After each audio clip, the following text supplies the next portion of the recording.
Assalamualaikum warahmatullahi wabarakatuh. Alhamdulillah, tidak pernah berhenti lisan kita sebagai seorang muslim dan mukmin memuji dan memuja Allah.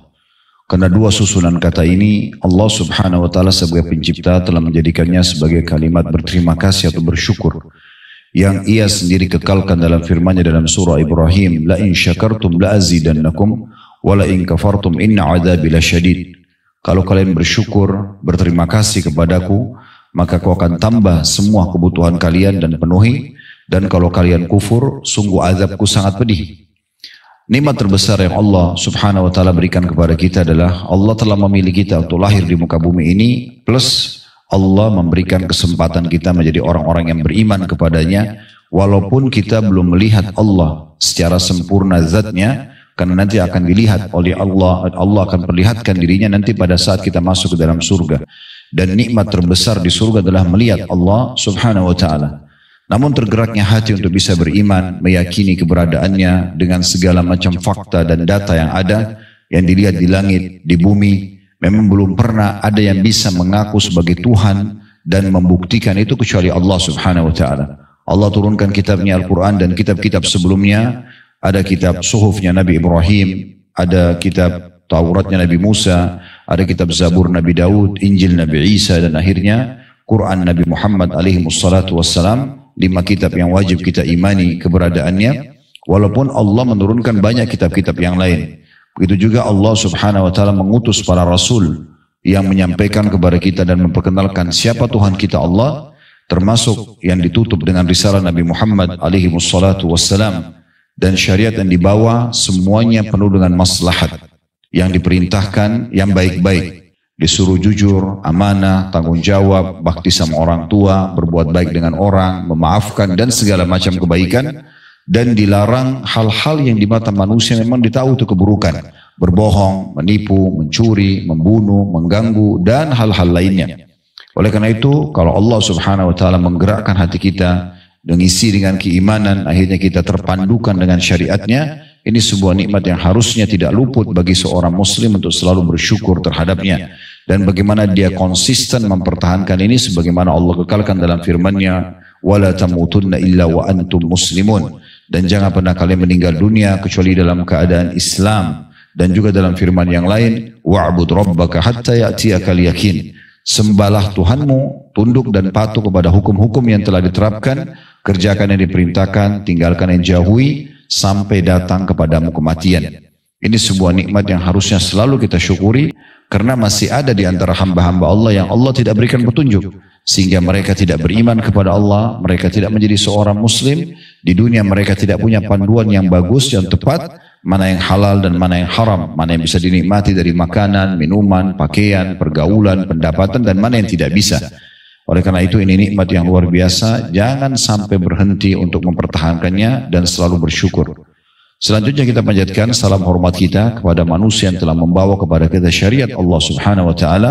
Allah perintahkan kepada kita untuk mengucapkan kepadanya salam hormat secara khusus. Dan salam hormat ini dijadikan ibadah, pendekatan diri kepada sang pencipta Allah subhanahu wa ta'ala. Bahkan dijanjikan satu kali ucapan salam hormat ini dibalas dengan 10 rahmat. Dan rahmat Allah meliputi segala sesuatunya. Pengampunan dosa, peninggian derajat, pemenuhan kebutuhan dan solusi dari permasalahan-permasalahan. Oleh karena itu setelah memuji Allah alhamdulillah, sangat wajar kalau kita selalu mengucapkan juga salawat dan taslim kepada Nabi besar Muhammad sallallahu alaihi wa ala alihi wa sahbihi wasallam. Kita akan melanjutkan berdahulu kita, saudaraku seiman, 80 langkah cerdas agar selamat dari siksa neraka.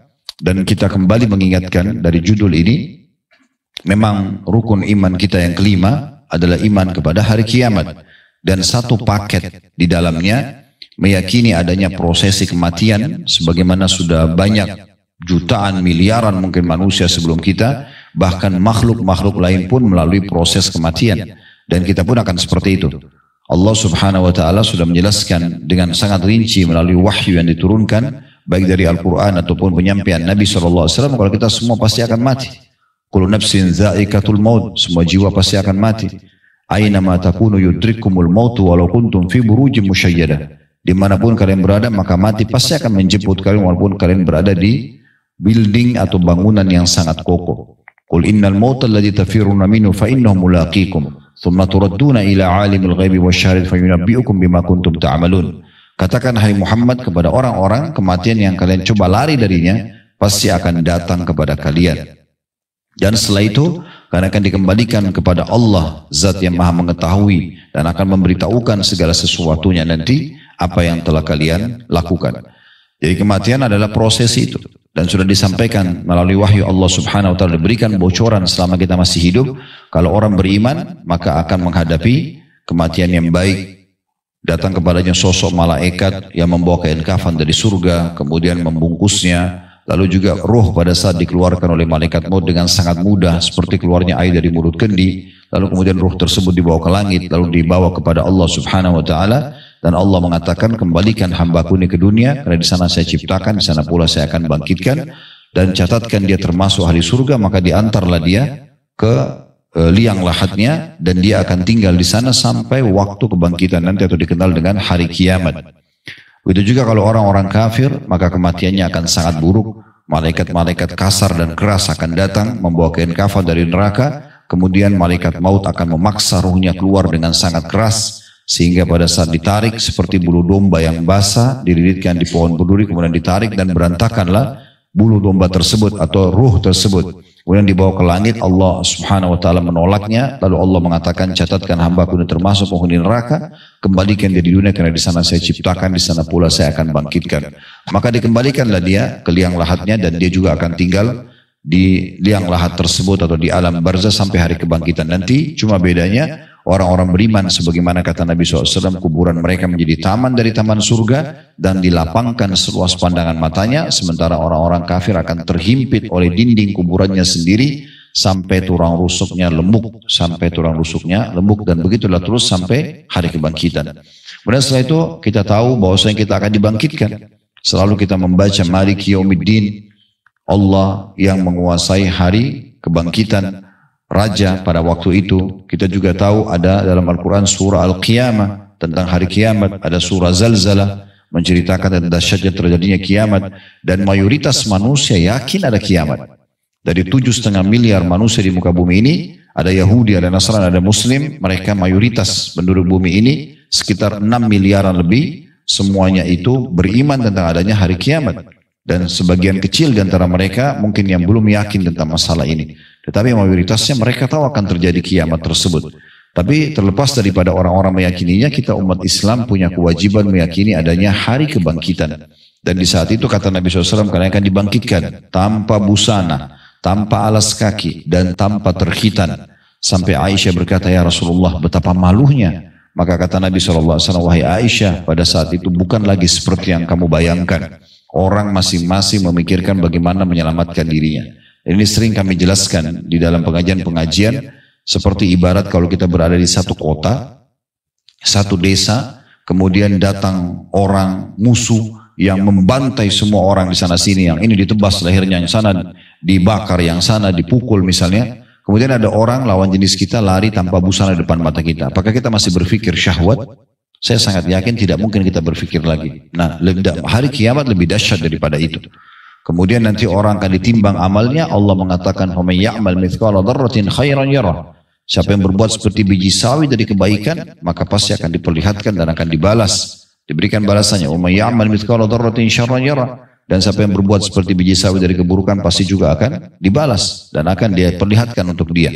Dan Bilal radhiyallahu anhu menjelaskan bahwasanya amal-amal akan dipaparkan dan diperlihatkan pada hari kiamat, termasuk orang-orang pelaku dosa yang sudah taubat, tetap nanti Allah akan perlihatkan walaupun tidak dihisap lagi. Apalagi kalau dasarnya orang-orang itu tidak sempat taubat, maka tidak ada lagi yang bisa tersembunyi pada hari kiamat, sebagaimana Allah jelaskan dalam Al-Quran tentang kejadian tersebut. Ma li hadzal kitabi la yughadiru shaghiratan wala kabiratan illa ahsaha. Buku apa yang kami terima ini? Nanti kita akan terima buku-buku amal kita pada hari kiamat.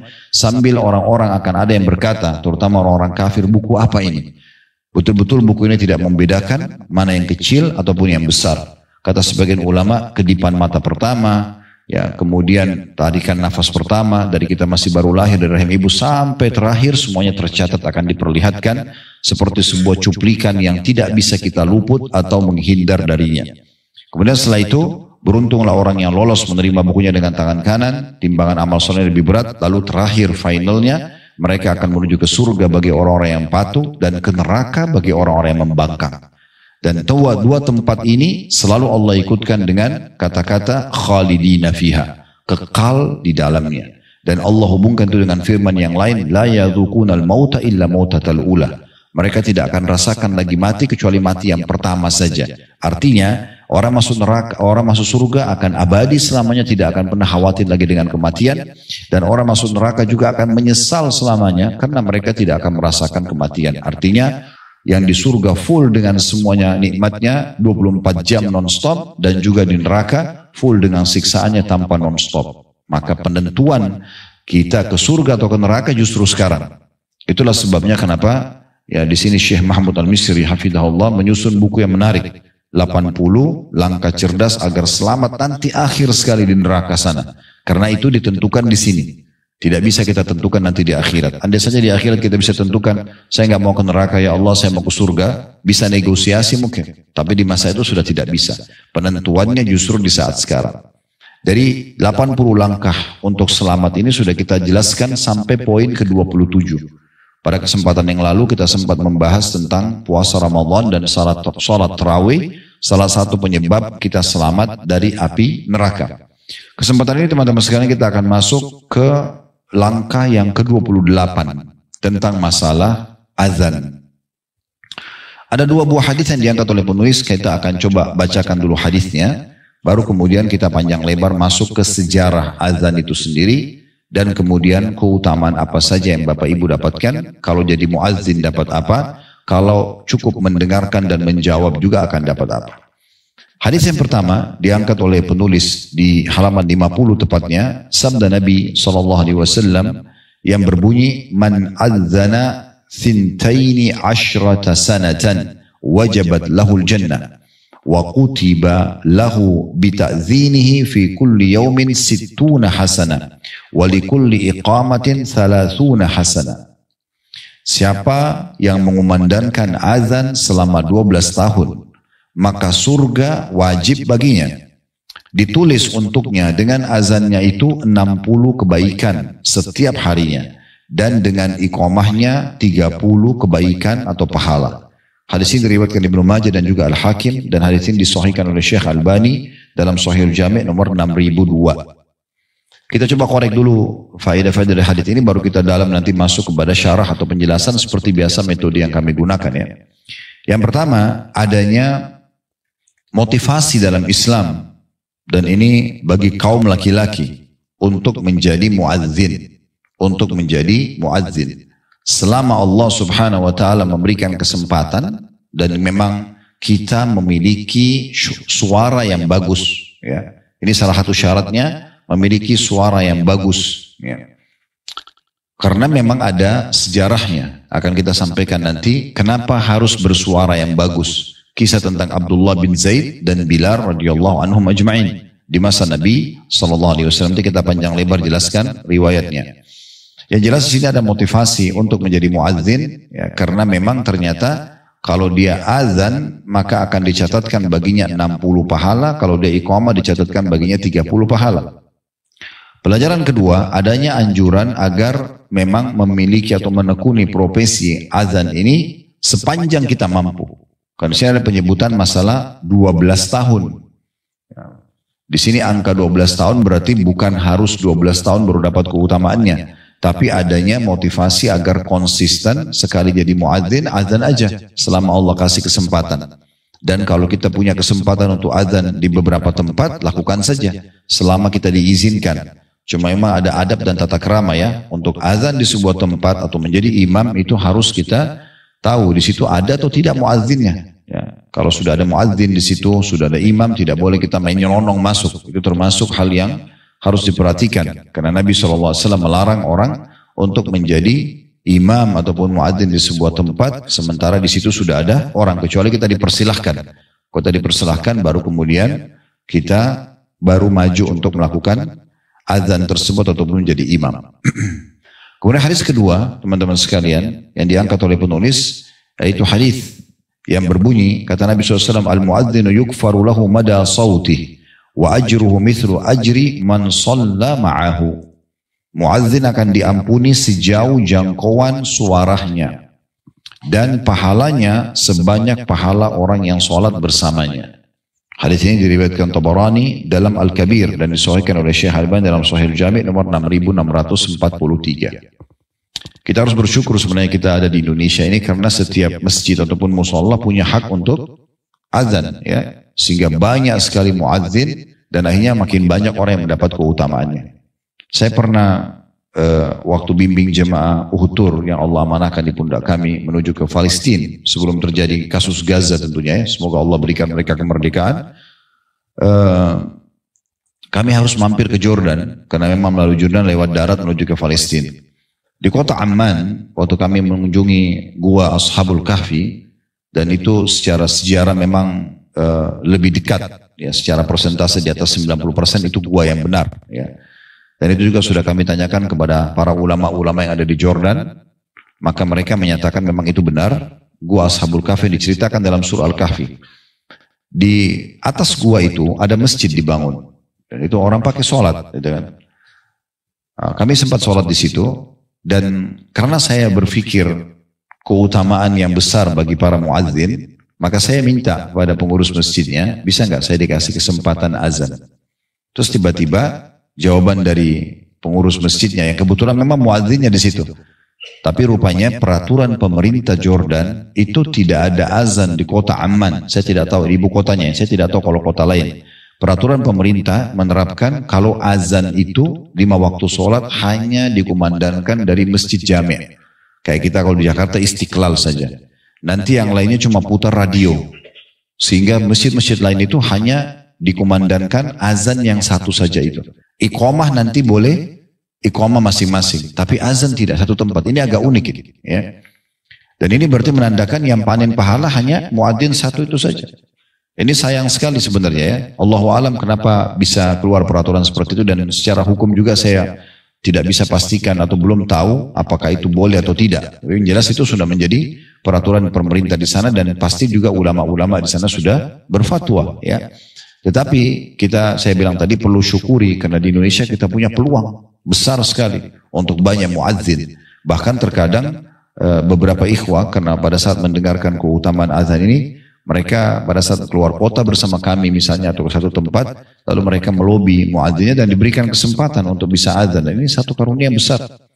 Dan azan ini tidak harus dikumandangkan di masjid, tapi bisa saja dikumandangkan di tempat lain seperti kita lagi berada di sebuah tempat misalnya, ya, kayak teman-teman lagi safar kemudian sholat di hotel misalnya, ya, bisa azan dulu, ya, bisa azan dulu karena salah satu keutamaan azan adalah apapun yang mendengarkan suara muadzin akan menjadi saksi pada hari kiamat, sebagaimana Nabi SAW menjelaskan dalam hadis yang sahih disebutkan oleh Al-Mundhir dalam kitab Targhib Tarhib dan disahihkan oleh Syekh Albani, kalau muadzin itu semua yang mendengarkan suaranya dari jin, dari manusia, dari hewan-hewan, tumbuh-tumbuhan, apa saja, dalam riwayat lain bahkan batu-batu dan yang lainnya, semua akan menjadi saksi, kecuali akan menjadi saksi untuknya pada hari kiamat nanti. Jadi memang ini keutamaannya sangat besar sekali. Oleh karena itu kalau kita masih diberikan kesempatan itu luar biasa gitu ya. Tapi tetap tadi saya bilang kita harus paham kalau ada peraturan-peraturan yang perlu difahami dalam masalah hal ini tentunya. Baik, ini yang kurang lebih disampaikan, ya, 2 buah hadis, dan kita ambil faedah dari hadis yang kedua. Yang pertama, keutamaan, salah satu keutamaan muadzin akan diampuni dosanya sejauh jangkauan suaranya, ya. Ini Allahu alam seperti apa tata cara hitungnya, tapi yang jelas kita imani sebagai seorang muslim, dan di masa sekarang dengan adanya mikrofon pengeras suara berarti makin lebih jauh jangkauan suara, gitu kan. Makin lebih jauh jangkauan suara berarti makin banyak pengampunan dosa di masa sekarang dibandingkan di masa dulu. Mungkin batas suara orang ada, gitu kan? Sampai kalau pernah dengar di masa Utsman bin Affan radhiyallahu anhu, itu di waktu Jumat seringkali ada orang yang terlambat, ya, pergi Jumat karena mereka tidak tahu waktunya. Waktu itu belum ada jam, ya, mereka ada yang masih sibuk di perkebunannya. Akhirnya Utsman bin Affan, dan waktu itu di masa Utsman masyarakat sudah sampai tinggal di Wadi Aqiq, sebuah lembah yang kurang lebih jaraknya sekarang 7 km dari Masjid Nabawi, ya. Nah, itu berada di depan kampus kami dulu di Madinah, Dan di masa sekarang tentu dekat, karena orang pakai mobil segala macam. Di masa dulu ini sangat jauh, 7 kilometer itu. Sangat jauh. Dan mereka tidak tahu waktu sholat sudah masuk atau belum. Maka Utsman bin Affan memerintahkan agar dikumandangkan azan 2 kali di waktu Jumat. Dan selisihnya sekitar 50 ayat antara azan pertama sama azan kedua. Dan beliau meletakkan banyak sekali muazzin. Karena suara tidak terjangkau. Jadi misalnya satu muazzin, nanti sekian meter lagi yang sudah tidak terdengar suara ditaruh lagi muazzin. Satu sekian meter lagi taruh banyak sampai ke Wadi Aqiq itu.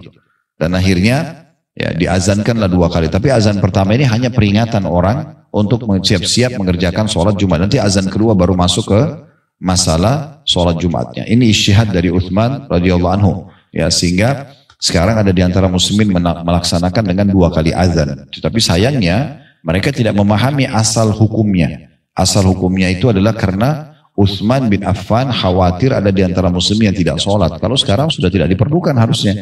Ya, karena Nabi SAW, Abu Bakar dan Umar tidak melakukannya. Ya. Tapi ini Utsman berijtihad di masa itu. Itu pun dilakukan dengan durasi kurang lebih 50 ayat antara azan pertama sama azan kedua. Karena dia hanya sekedar peringatan. Kalau sekarang kan kita azan pertama, khatibnya naik, atau sholat sunnah kemudian lalu azan kedua langsung. Ini sangat dekat sekali waktunya gitu ya. Jadi seakan-akan 2 azan ini bagian daripada hal berhubungan dengan sholat Jumat itu. Padahal sebenarnya azan pertama di masa Utsman radhiyallahu anhu ini hanya untuk peringatan saja bagi umat Islam. Kemudian yang kedua yang diambil dari hadis adalah muadzin akan panen pahala semua orang yang ikut sholat dikumandangkan azan tersebut ya. Baik itu sekarang kita dengarkan di radio misalnya, atau kita dengarkan di aplikasi yang dibuat misalnya, atau kita dengarkan langsung dari mikrofonnya masjid ya. Berarti kalau kita dengar, oh kita jadi ingat sholat, hanya kita sholat. Dan dengan kita sholat itu berarti muadzin tersebut akan mendapatkan pahalanya, akan mendapatkan, karena kita jadi mengerjakan sholat karena mendengarkan azan tersebut. Baik, ini kurang lebih gambaran tentang masalah 2 buah hadis yang diangkat oleh penulis tentunya. Kita akan coba teman-teman sekalian masuk kepada penjelasannya. Ya. Penjelasannya adalah kita mulai dari syariat azan. Tentu teman-teman tidak asing syariat sholat ya 5 waktu diperintahkan di tahun ke-11 dari masa kenabian ya. Isra Mi'raj itu terjadi di masa tahun ke-11 dari masa kenabian. Nabi SAW berada 13 tahun di Mekah. Jadi tahun pertama, tahun kedua, ketiga itu belum ada sholat ya. Nanti tahun ke-11 dari masa kenabian terjadilah kejadian besar Isra dan Mi'raj. Karena waktu itu Nabi SAW ingin dihibur oleh Allah Subhanahu Wa Taala, sebagaimana para ulama sejarah mengatakan, karena setelah 10 tahun berdakwah di Mekah, tidak beriman dari manusia pada saat itu kecuali 153 orang saja. Ini jumlah yang sangat sedikit sebenarnya ya. Akhirnya mereka pun ditindas, mereka disiksa, 83 orang di antara mereka hijrah ke Ethiopia, sisa 70 orang yang tinggal bersama Nabi SAW di Mekah. Jadi jumlahnya sangat sedikit. Nah pada saat itu beliau pun akhirnya karena sudah diganggu hampir setiap hari, kalau lewat dicaci maki, dikatakan penyihir, pendusta dan segala macam. Para pengikut Nabi SAW disiksa. Kita tahu kisah Bilal disiksa oleh Umayyah, Khabbab bin Arad disiksa dengan ditaruh besi atau batu panas di punggungnya sehingga bolong, dan segala macam kisah-kisah penyiksaan yang luar biasa. Terbunuhnya Sumayyah, wanita pertama syahid dalam Islam radhiyallahu anha, ibunya Ammar bin Yasir, terbunuhnya Yasir, dan Nabi SAW tidak bisa buat apa-apa, di pinggir jalan disiksa sampai mati.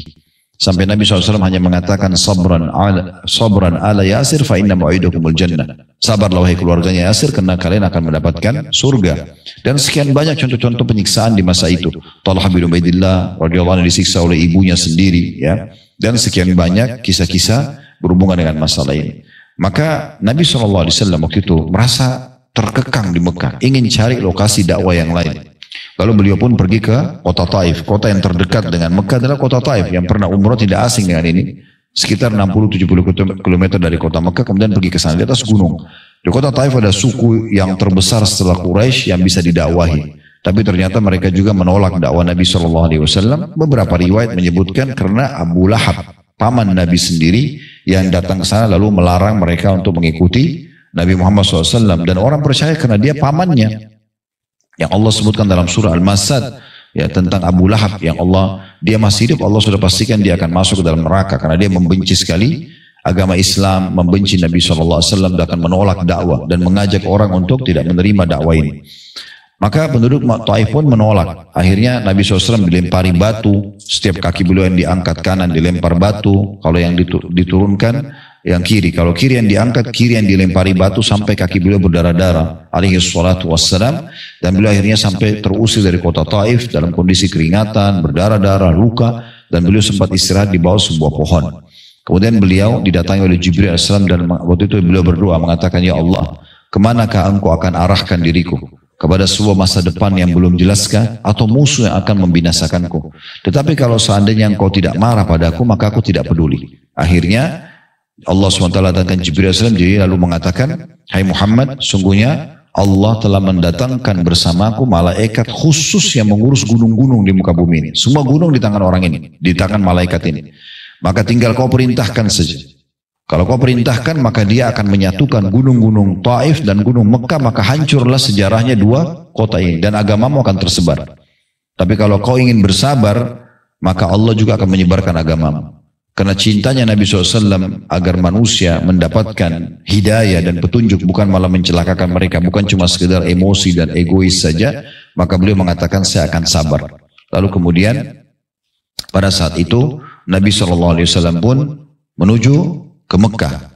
Nah, waktu itu karena merasa sedih sekali, Nabi SAW tidak tahu harus ambil langkah apa sebagai manusia, tapi beliau tetap bersabar dalam berdakwah. Allah SWT menghibur Nabi SAW dengan dua kejadian besar. Kejadian yang pertama, masuk Islamnya jin Nusaybin. Ya, jadi seakan-akan Allah ingin ditipesan kepada Nabi SAW, kalau manusia menolak dakwah Muhammad, ini kalangan jin saya datangkan.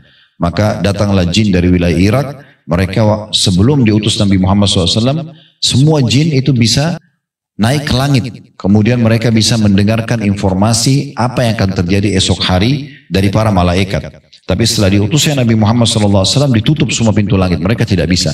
Makanya mereka mengatakan sepertinya ada penghalang dari bumi ini. Lalu mereka keliling mencari, dan mereka menemukan satu waktu Nabi SAW kebetulan lagi duduk dan baca Quran. Maka mereka pun mengelilingi Nabi. Lalu kemudian mereka beriman kepada Nabi SAW, dan akhirnya mereka menjadi jin-jin yang mukmin, dikenal dengan jin Nusaybin. Kemudian yang kedua, kejadian Isra Mi'raj. Ya, ini hiburan Allah SWT kepada Nabi SAW, perjalanan yang sangat luar biasa, spektakuler dari Mekah ke Masjid Aqsa, lalu ke langit, cerita yang panjang lebar, intinya menerima 5 waktu sholat. Nah, waktu itu awalnya sholat 2 rakaat semuanya, subuh 2, duhur 2, asar 2, maghrib 2, isya 2. Nanti setelah hijrah ke Madinah barulah subuh tetap dipertahankan 2, kemudian duhur dan asar serta isya ditambah 2 rakaat, dan maghrib ditambah 1 rakaat. Makanya sunnahnya Bapak Ibu kalau berdiri dari rakaat kedua ke rakaat ketiga, kita seperti takbir lagi. Pernah lihat itu ya? Nah, itu hanya dilakukan dari rakaat kedua ke rakaat ketiga, karena awal hukum sholat itu cuma 2 rakaat. Jadi seakan-akan kita takbir lagi di rakaat yang pindah dari 2 ke 3. Nah, di saat itu belum ada azan. Cuma perintah saya begitu. Azan itu kapan sejarahnya? Setelah Nabi SAW hijrah ke Madinah. Tentu banyak sekali riwayat menyebutkan masalah ini ya. Tapi diantaranya adalah riwayat yang menyebutkan, Kana al-muslimuna hina qadimul Madinah yajtami'una fayatahayyanuna lis-salah. Ya. Bahwasanya umat Islam dulu pada saat mereka tiba di Madinah, mereka sering berkumpul untuk memperkira-kirakan waktu sholat. Jadi mereka belum ada panggilan khusus gitu ya. Laisa yunadalaha, mereka tidak punya sesuatu yang bisa menyuruh mereka. Mereka belum tahu susunannya apa. Fatakallamu yawman fi dzalika, maka satu hari mereka pernah diskusi masalah itu. Faqala ba'dum ittakhadhu naqusan mithla naqusin nasara. Maka ada yang memberikan saran, bagaimana kalau seandainya kita menggunakan lonceng sebagaimana orang Nasrani pakai lonceng di gereja mereka, sehingga umat Islam juga pakai lonceng ya untuk memanggil sholat. Wa qala ba'duhum bal buqan mithla qarnil yahud. Yang sebagian lagi mengatakan tidak, kita gunakan trompet saja seperti trompetnya orang-orang Yahudi, karena mereka kalau mau ibadah mereka pakai trompet ya. Faqala Umar awala tab'atsuna rajulan yunadi bis-shalah, maka Umar mengatakan, ya, bukankah lebih baik dengan mengumandangkan suara untuk memanggil salat? Faqala Rasulullah sallallahu alaihi wasallam, ya Bilal kum fanadi bis-shalah. Maka Bilal, Nabi SAW pun mengatakan kepada Bilal, berdirilah dan kumandangkanlah azan. Ini riwayat Bukhari dan juga Muslim. Riwayat yang lain juga riwayat yang sahih menjelaskan ada seorang sahabat bernama Abdullah bin Zaid radhiyallahu anhu. Beliau setelah Nabi SAW dalam riwayat mengatakan silahkan carilah sesuatu yang bisa digunakan untuk azan, untuk panggilan sholat kalian. Maka sahabat ada yang tadi kalau riwayat ini mereka kasih ide, tapi ada sebagian riwayat menyebutkan mereka sudah berusaha untuk mendatangkan trompet Yahudi atau lonceng Nasrani. Abdullah bin Zaid radhiyallahu anhu tidur di siang hari di waktu Kailula kayak kita sekarang siang hari begini tidur dia. Dia mimpi dia melihat ada seseorang datang kemudian memegang lonceng. Dalam beberapa riwayat disebutkan menggunakan baju yang berwarna hijau. Kemudian Abdullah bertanya, apakah kau jual lonceng itu? Kata orang itu, untuk apa? Ini dalam mimpi tidak bisa diatur, begitu saja kuasa Allah SWT terjadi. Maka orang itu mengatakan untuk apa? Kata Abdullah, untuk kumandang azan sholat kami. Maka kata orang tersebut, maukah aku ajarkan kepadamu yang lebih baik daripada lonceng ini? Kata Abdullah, tentu saja. Lalu orang itu mengajarkan lafaz azan yang sudah kita tahu sekarang. Ya, dari Allahu Akbar sampai La ilaha illallah. Nah, sebenarnya orang itu pergi. Lalu Abdullah bangun dari mimpinya, segera datang ke masjid dan melapor kepada Nabi SAW, ya Rasulullah saya mimpi begini. Maka kata Nabi SAW, mimpi yang baik hai Abdullah, tetapi ajarkanlah lafaz-lafaz azan itu kepada Bilal, karena dia lebih baik suaranya daripada kamu. Nah ini yang tadi saya bilang, landasan hukumnya kenapa orang azan itu harus suaranya yang indah juga, gitu kan? Jangan antum karena hanya mau ngejar keutamaan lalu azan. Tapi suaranya makin membuat orang tidur atau malah pergi, nggak sholat gitu ya. Tapi kalau muadzin itu suaranya bagus, suaranya indah, makin menarik orang untuk datang, itu bagian daripada hal yang disunnahkan. Makanya Nabi SAW tidak menyuruh Abdullah, padahal Abdullah yang mimpi. Harusnya Abdullah yang jadi muadzin gitu kan. Tapi Nabi SAW suruh Bilal karena Bilal terkenal sekali dengan suaranya yang sangat indah. Nah seperti itulah ya. Jadi kita harus juga faham masalah ini ya. Tapi tidak ada salahnya antum coba melantunkan azan, belajar, praktek di rumah, dengarkan suara-suara muadzin yang bagus. Siapa tahu satu waktu kita punya peluang untuk azan, kan gitu. Karena memang azan ini tadi saya bilang bisa kita azan di mana saja. Termasuk teman-teman kalau lagi safar tadi di kamar hotel atau kita sedang berada di sebuah tempat, misalnya sebuah padang rumput atau padang pasir, kita lagi jalan, tiba waktu sholat azan saja. Karena sepanjang suara kita didengar, maka sepanjang itu juga pengampunan dosanya, dan semua yang mendengarkan akan menjadi saksi pada hari kiamat nanti. Ada sebuah riwayat yang sahih bahkan menjelaskan kalau azan itu bahkan ya akan menjadi penyebab pengampunan dosa-dosa para muadzin tersebut.